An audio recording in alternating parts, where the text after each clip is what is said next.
Friend! Oh, new friend! Oh, friend! Please be my friend! Oh, friend! Hello and welcome once again to Cheap Shot Entertainment.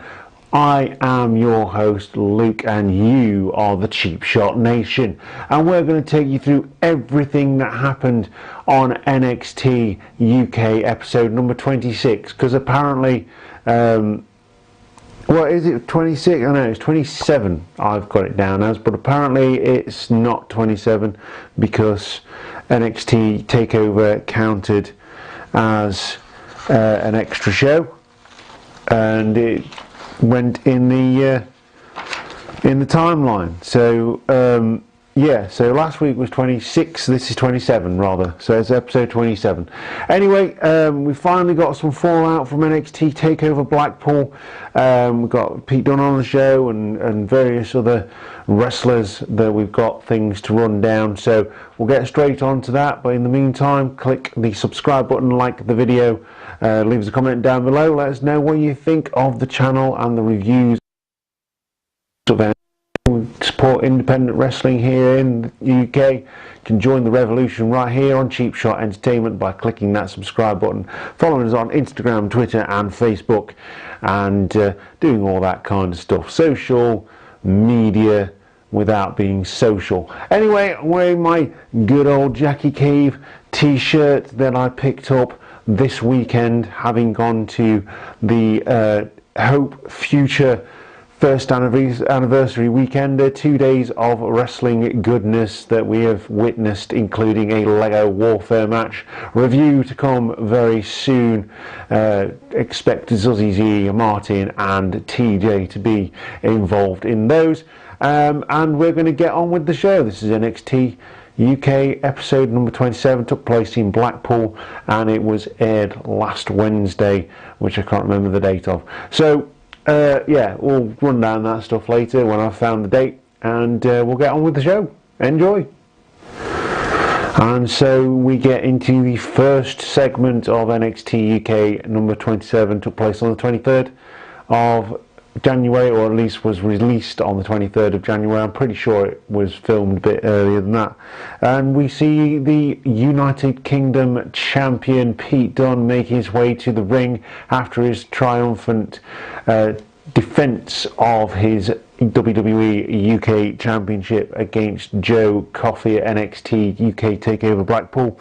And he comes to the ring to start the show, has a bit of a chat with the fans. Gallus interrupts, as you would expect, and Joe Coffey says he deserves another championship match, and if anyone has any problems, got to go through him. And then we hear da da da da da da da da da da da. Man, a few words is Walter, but boy is he imposing. He is imposing as a character and as a human being in general. 7 foot tall and possibly the biggest challenge, literally and figuratively, to the 600 plus day reign of Pete Dunne so far. And also during this, just afterwards, Walter stares down Pete Dunne stares back at him. Walter leaves the ring, and basically there was no talking, there was nothing said. It was just, I'm coming for you, and that's pretty much it. And he didn't even say that. You could tell in his eyes that's what was happening. After this segment, that was pretty straightforward. Sid Scala, the assistant to the general manager Johnny Saint on NXT UK, announces that NXT UK will enter the Worlds Collide tournament. There has been some talk about the Worlds Collide trademark. We now finally get an idea of what that is. It seems like the main roster are going to go against NXT and NXT UK and perhaps 205 Live in a sort of tournament thing that they've got planned, and NXT UK is entering that, and it looks like it might just be for both men and women, so we'll see what that brings. That sounds interesting to me, so I can't wait for that. Then we get Radzi interviewing Sid Scala, and Sid Scala trying to ask a few questions of the tag team champions, the grizzled young veterans, the very first NXT UK tag team champions of James Drake and of course Zach Gibson, who defeated Mustache Mountain in an upset victory at NXT UK TakeOver Blackpool. So that's the start of the show. We get some fallout from NXT UK TakeOver Blackpool in the form of Pete Dunne, Walter, Joe Coffey, and the new tag team champions, the Grizzled Young Veterans. So we're going to go straight on to the first match. It is a women's match scheduled for one fall, and it is Nina Samuels versus Lana Austin.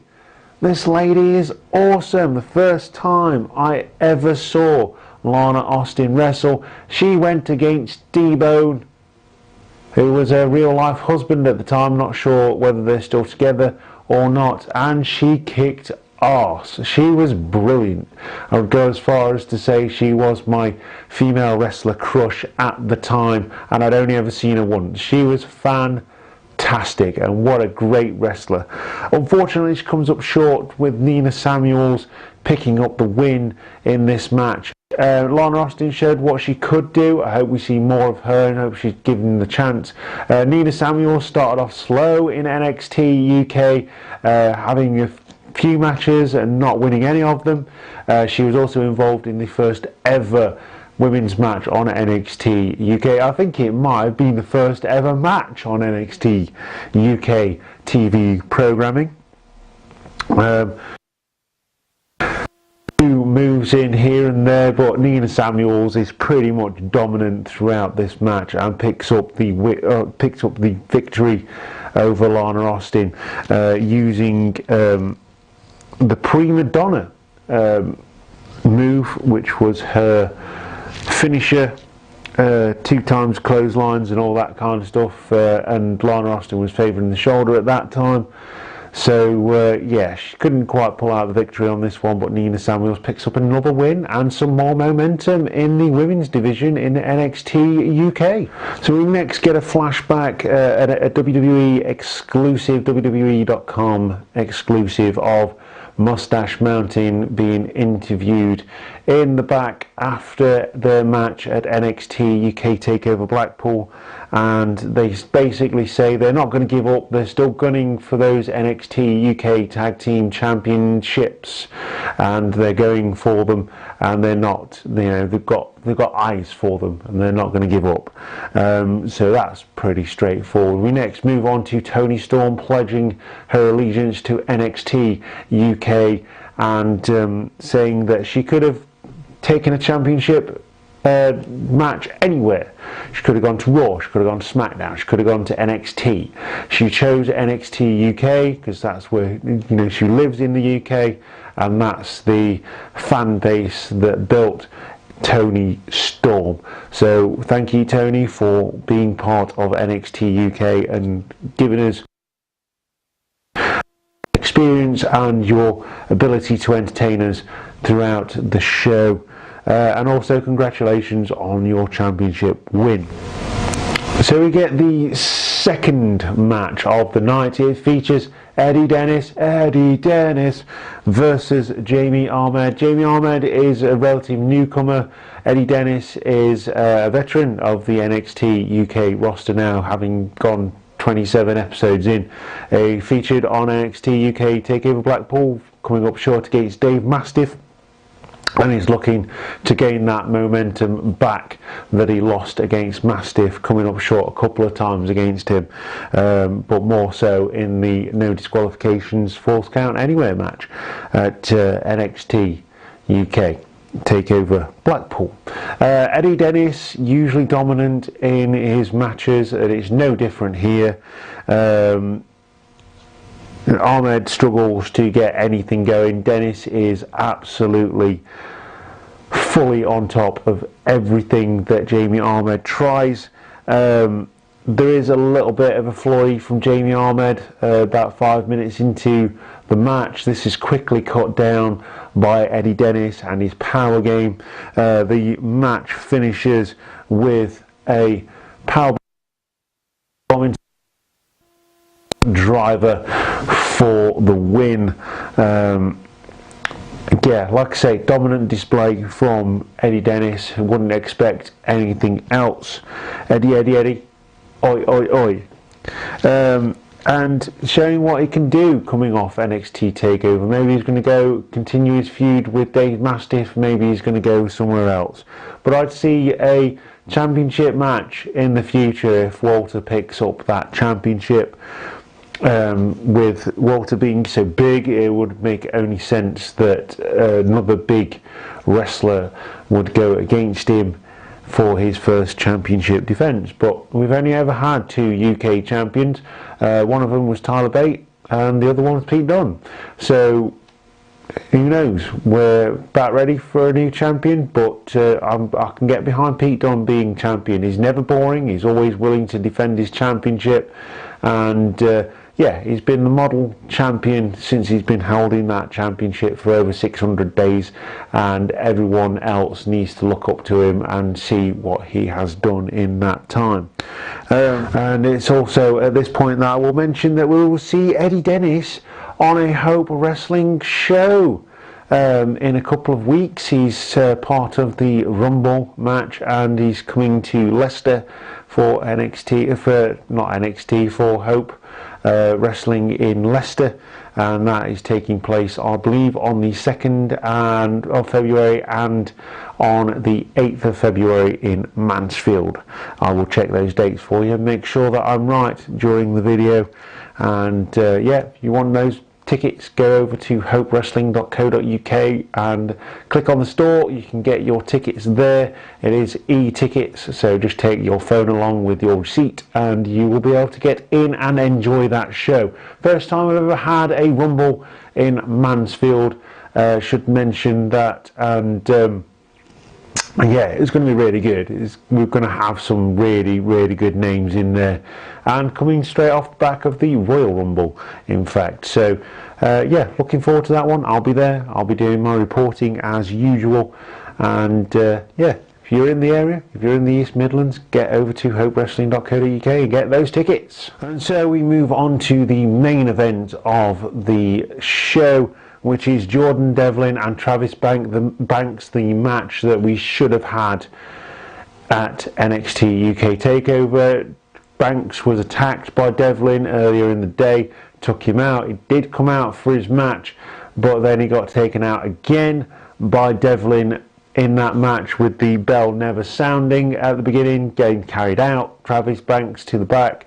It was at this point that Johnny Saint and Sid Scala came out to the ramp and announced that Devlin's mystery opponent, as they thought he may just try something like that, would be none other than fellow Irishman and trainer of Jordan Devlin, and it was Finn Balor, because I've got to say it like William Regal after all, Finn Balor, who is going against Brock Lesnar at the Royal Rumble. So he's gone from Jordan Devlin to Brock Lesnar. I think Jordan Devlin probably put on a better match, but there you go. So yeah, we finally get that match. It was pillar to post. It was hard hitting. Travis Banks getting the best of Devlin early on in the match, taking advantage of his high flying, hard hitting style.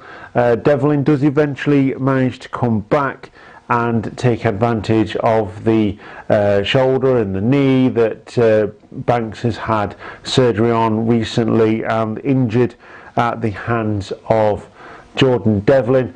One of the best spots that I've ever seen from a wrestler, and Jordan Devlin has done this a couple of times, was the Spanish fly from the apron to the floor. Now these guys, he's probably done that in sports halls and stuff like that, where they don't have padding outside the ring, and I've got to say it looked pretty nasty.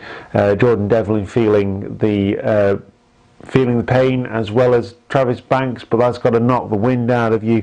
There's another Spanish fly before a 10 count on the floor. The crowd are chanting holy crap, holy shit at this point. Sorry for the swearing there. And the commentators say that they're saying holy chip indeed. But there you go. That's that, isn't it? I don't think they were saying holy chip, to be honest, but there you go. It is in the ear of the person who's hearing it. There's another Spanish fly and a double clothesline at this point, and they are both down. Both managed to answer the 10 count at this point. There's a snap back drop driver from Jordan Devlin, and this usually leads to a moonsault and his call of Ireland's call finisher. This is blocked by Travis Banks when Jordan Devlin goes for the moonsault, gets his knees up. There's a drop kick to the corner. There's a Kiwi crusher by Travis Banks, and at this point Jordan Devlin's looking for the Ireland's call again, but staggers to the outside where both guys get counted out. Neither can answer the 10 count from the referee, and we all know referees could probably count to 30 by the time they get to 10, because it's scientifically proven that referees in wrestling count slower than everybody else. But the double count out happens. We still have no definitive winner in this feud, and the crowd get on their back a little bit with this one. It was a great match.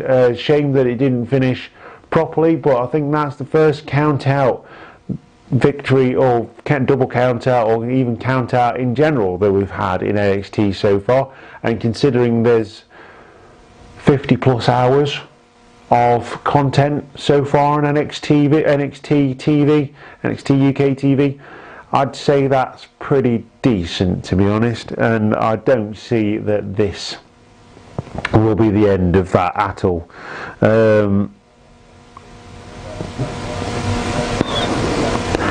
Actually, I've got notes here that say the ref isn't following the rules of the referee's handbook, and he actually counts pretty quickly in this one.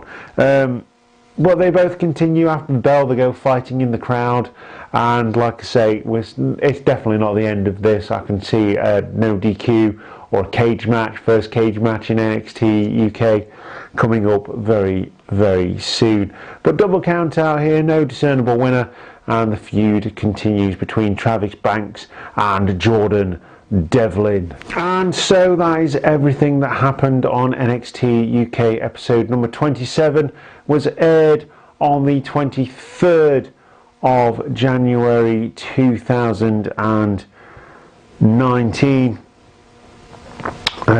with all the backlash from all of the backlash from NXT UK TakeOver Blackpool happening on that show. And I've just checked the dates for the Hope Wrestling event coming up soon. Club Republic in Leicester on the 2nd, it's 18:30 start, that's 6:30 in 12-hour clock. It is Hope Evolution 79. Your way with words is through silence. Eddie Dennis will be on that card in a tag team match, actually, with Nothing to Prove teammate Drew Parker, the Urchin Prince. And Evolution 80 Casablanca sucked anyways. I'm pretty sure they used that moniker for a show before. Eddie Dennis is also in that one in the Hope Rumble. We've also got Jack Jester and what looks like Kip Sabian in there. So we've got quite a few good names in there. Again, Luna Rocks, Tim Lee, Warren Banks, DDA, Diamond Dave Andrews, new subscriber to the channel. right here on Cheap Shot Entertainment. So yeah, there you go, there's cheap plugs for that, but that's everything that happened in NXT UK this week. Definitely got more fallout, like I say, from NXT UK TakeOver Blackpool from the 12th, and yeah, more questions than answers after this one. So looking forward to next week's show, and again we'll be doing a review of that. So all we need from you is to click here and drop kick that notification bell right here. Leave us a comment down below, let us know what you think of our reviews. If you want us to do classic reviews, let us know which ones you want us to do. Obviously WrestleMania season coming up, we could do some the Elimination Chamber pay-per-views as well. Open to suggestions on that. As long as I can fit it in my time schedule, I will do it for you, the Cheap Shot Nation. Just want to say thank you once again to Jackie Cave for the t-shirt. It is absolutely fantastic, really comfortable, and you can buy them direct from him on Facebook. That is Jack Cave on Facebook. So yeah, that's that for this week. So like I say, click the subscribe button, hit the notification bell, join us on Twitter, Facebook and Instagram to keep up with everything that we are doing. We're going to finish Spider-Man as well on the channel, and then we're going to focus more on the wrestling side of the channel. That does include WWE 2K19 when I get a chance to play it a bit more. And we'll see you again next time, possibly next week for NXT UK. Like I say, we've got some Hope future reviews to do as well, so we'll try and get those in very, very soon. Once again, thank you very much to the Cheap Shot Nation. We are nearly at 200 subscribers. Couldn't have done it without you guys, and I really appreciate every one of you for watching this channel. It has been an absolute ride from August to now, and I've loved every single minute of it. I hope you felt the same. Once again, thank you very much for watching. Goodbye.